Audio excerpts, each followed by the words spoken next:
12/8/1982 का, लक्ष्मणगढ़ सीकर राजस्थान का। अच्छा। दुकान खरीदी, उसमें कारोबार किया। 2005 में उस कारोबार पे एक लड़की चढ़ती है, कहती है मेरे परिवार में जाके कि मैं इस लड़के से ही शादी करूंगी, नहीं तो कुएं में कूद के जान दे दूंगी। परिवार एग्री हो जाता है और शादी हो जाती है। 2006 में बच्ची हो जाती है। 2011 में हम दोनों की शादी से सब लोगों को जलन हो जाती है और लास्ट में डिवोर्स करवा दिया जाता है। अरे देवा। 2013 में बहुत अच्छे परिवार का रिश्ता आता है और धूमधाम से वापिस से घोड़ी बैंड बाजा बारात से दोबारा मेरी शादी हो जाती है। क्या बात है। जी हाँ। परिवार बनता है। 2017 में सर फिर से डिवोर्स करवा दिया जाता है। रुको जरा, 2 लड़कियों की जिंदगी बर्बाद होने के बाद भी कहानी नहीं रुकी, मेरी बेटी भी चली गई। सब्र करो। तीसरी शादी 2020 में होती है सर। 2020 में मुझे फ्रेश रिश्ता दिया जाता है 2 डिवोर्स होने के बाद। कुछ न कुछ तो गड़बड़ जरूर है। कौन करा रहा था आपकी शादी बार बार? पेरेंट्स ही उस शादी को लास्ट में तोड़वा देते हैं। जो लड़की का सामान आता है दहेज का, उसको बांट लेते हैं और लास्ट में बेटा, मतलब आपके माता पिता मेरा दहेज गेम का खेला सामान रखने के लिए बार बार शादी करा रहे हैं आपकी। बताइए सर क्या करूं मैं। तीसरी शादी की जाती है, लड़की सामने से फ्रेश मिलती है। डबल डाइवोर्सी को फ्रेश रिश्ता दिया जाता है। रिश्ते आजकल इस तरह के हो गए, पैसों को देखते हैं, सिस्टम पार देंगे। तीसरी शादी में तलाक की पोजीशन बनी हुई है सर। अभी है? हाँ, अभी हुआ नहीं तलाक? अभी हुआ नहीं, मेरे साथ नहीं रह रही है वो, उनका चाचा के साथ अफेयर है। ये सब क्या देखना पड़ रहा है। मतलब आपकी पत्नी का उसके अपने सगे चाचा से चक्कर है? हाँ हाँ हाँ, किदवई नगर में रह रही है, ताहिनी श्रीवास्तव के नाम से तो है। आप तो कह रहे थे फ्रेश है। कितनी लड़कियों की जिंदगियां बर्बाद होगी सर, मुद्दा वो है। पिताजी लालची है मतलब है? सामान रख लेते हैं दहेज का, लड़की वाले लास्ट में दहेज का केस लगा देते हैं। पुलिस उठा के मुझे जेल में लॉकअप में बंद कर देती है। वहाँ से छूट के आता हूँ और लास्ट स्टेज में क्या होता है, डिवोर्स करवा के फ्री हो जाते हैं। प्यार करता हूँ पत्नी से। क्या नाम है उसका? शीतल। शीतल। एक बार आप भी बोल देना उसे। शीतल का से प्यार करता हूँ। ये किसने बनाया है? आपने बनाया है? क्या होता है, डिवोर्स करवा के फ्री हो जाते हैं। फिर दोबारा से रिश्ता आता है, हुआ एक बार खाई और एक बार आपका भाग गजब है। यहाँ आदमियों का एक ब्याह नहीं हो रहा है, आप 3 कर लिए। शादी के फोटोग्राफ अगर आप देखेंगे हाँ। तो आपको विश्वास नहीं आएगा, इतनी सुंदर ऐश्वर्या राय से भी सुंदर सुंदर लड़कियां आ रही है और शादियां हो रही है। यहाँ आप रबड़ी खा रहे हैं, वहाँ कुछ लोगों को गुड़ नसीब नहीं है। ये अपने आप ही हो रही है। मैं प्रभु के पास जाके अर्जी लगाता हूँ और 3-4 साल होते हैं मैं घोड़ी पे बैठ जाता हूँ। क्या मालूम गुरुजी क्या हो रहा है। और 3-4 साल होते हैं फिर तलाक हो जाता है।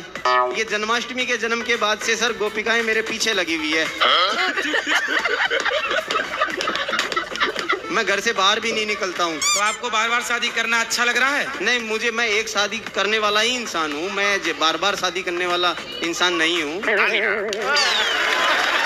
सुनो, इनके पिताजी अब ना तुड़वाओ तुम बुढ़ापे में शादी। यदि अब तुमने तुड़वाया तो अगले 4 जन्म तक तुम्हारा ही ब्याह नहीं होगा, क्योंकि 4 बार तुड़वा चुके हो। फिर कर लेना बच्चे पे। गुरुजी हमको ना तो गुरु में ध्यान लगता है ना परमात्मा में, इसके लिए मैं क्या करूं? कहाँ मन लगता है? कहीं नहीं, किसी चीज पर नहीं। क्या बोला तो? फिर तो खाने में, पीने में, सोने में, किसी चीज में नहीं, लड़ाई में, झगड़ा में, कुछ में नहीं, प्रपंच में नहीं। तो फिर कहाँ क्या करती रहती? वही बस ऐसे ही दिन भर सोए रहते हैं गुरुजी। अच्छा, सोने में मन लगता है जी। तो दिन भर सोती हो? हाँ गुरुजी। तो फिर खाती कब हो? शाम वो पूरा काम करके सुबह शाम पूरे दिन सोए रहती हूँ। अच्छा, खाने के लिए जागती हो, खा के फिर सो जाती हो? सो जाते हैं गुरुजी। फिर उठी, फिर बनाई, खाई, फिर सो गई। हाँ। अच्छी हैं आप। अच्छी कैसे? लोगों को तो नींद की गोली खानी पड़ती है सोने के लिए, आपको बिना नींद की गोली खाए बिंदास नींद आती है। बात तो सही है। आज के युग में जिसे बढ़िया नींद आए और बढ़िया भूख लगे वही सबसे अमीर है। खूब भगवान नाम जप करिए, श्रीमन नारायण श्रीमन नारायण। बस जपते जपते सो जाया करो और अच्छा सो दिन भर, क्या दिक्कत है? पति कहाँ है? पति तो काम करते हैं। अच्छा, और आप सोती हो? जी। अच्छा है। मैं धर्मेंद्र धारो कॉमेडियन और रतन सिंह रफ्तार के तरफ से आपके चरणों में कोटि कोटि प्रणाम। बहुत बहुत स्वागत है आपका। मैं जब भी यहाँ वृंदावन आता हूँ तब यहाँ आँख फरकने लगता है। कौन सी आँख? इस बार तो बायां दाहिना आँख फरकता है, नहीं बामा बामा। दाहिना आँख फड़कना शुभ होता है पुरुषों का, लेकिन और अब तो स्त्रियों का बाम अंग शुभ होता है। लेकिन मेरा तो बाम अंग फड़क रहा है। मन बहुत भटकता है, अच्छे बुरे जो भी मन में आता है वो तुरंत होना चाहिए, लेट नहीं तुरंत। अच्छा, फिर मन को कैसे समझाते हो? कुछ नहीं समझता ही नहीं है, तुरंत होना चाहिए, तो चाहे आ जाता है तुरंत। तुरंत होना ही चाहिए। हमको सिखा दिया है। हम जैसे रावण का मन सीता मैया में चला गया, तो वो तुरंत तो आपका भी मन जाता है किसी में, चले जाता है। तो तुरंत फिर चले जाते हो उसके घर में? जी अरे नहीं, घर में नहीं, यानी कि समझा नहीं पाते हैं, मन को कैसे समझाएंगे। तो फिर आपका मन तो आपको चरित्रहीन बना देगा, व्यभिचारी बना देगा। इसीलिए तो यहाँ आए हैं आपके शरण में। ऐसा मन किस काम का जो आपको व्यभिचारी बना दे? इसलिए कहते हैं मन पे कंट्रोल। कंट्रोल। ने आप पे कंट्रोल नहीं किया तो आपका जीवन कुत्तों जैसा है। तो कंट्रोल कैसे करें? सत्संग करो, नाम जप करो और प्रेम से थोड़ा थोड़ा गीता रामायण का अध्ययन स्वाध्याय करो। रुको जरा, सबर करो। थोड़ा मेरी पत्नी को समझा दीजिए, मम्मी से थोड़ा ज्यादा लड़ाई करती है। सास की सेवा नहीं करती हो आप? बहुत करते हैं। खाओ माँ कसम। अब झूठ और ना बोलो। सेवा करो एक सास तरफ की। से झगड़ा हो सकता है कभी? नहीं नहीं, बताइए, बता दीजिए इसको। थोड़ा ये ऊंचा आवाज में बात करते हैं तो थोड़ा बुरा लगता है मम्मी को। ऊंचा आवाज है तो क्या कर सकते हैं गुरु जी? सही आवाज ही ऐसी है। थोड़ा नीचे वाले सुर से बोला करो ना। नहीं होता है। हैं? नहीं होता। कैसे बोलते हो? सास नहीं पानी ला।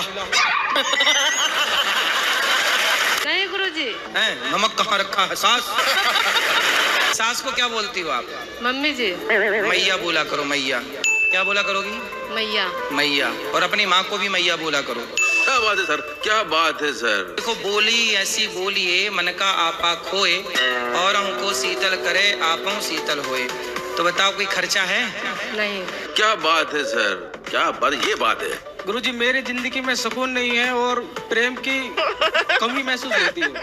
इससे प्रेम कम है। एक तो शादी में इतना है, शादी नहीं हो पा रही है। Thanks for watching. वीडियो अच्छी लगी हो तो like share and subscribe please. लग जाएगा।